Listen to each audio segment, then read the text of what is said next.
What's up mga ka-money magnet? Dito na naman tayo para sa tatlong pangpaswerte na dapat meron ka sa negosyo, sa tayaan, sa pera at maging maluwag ang daloy ng kaperahan sa iyong trabaho.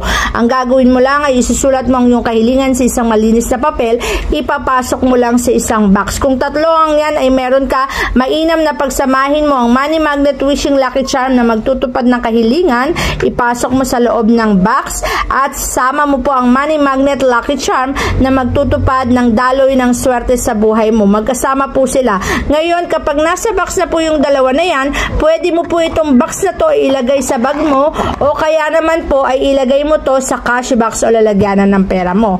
Ngayon naman, para saan naman po itong Money Magnet Blessed Bracelet? Ito po ay dapat lagi mong suot-suot para ma-attract mo rin ang kaperahan.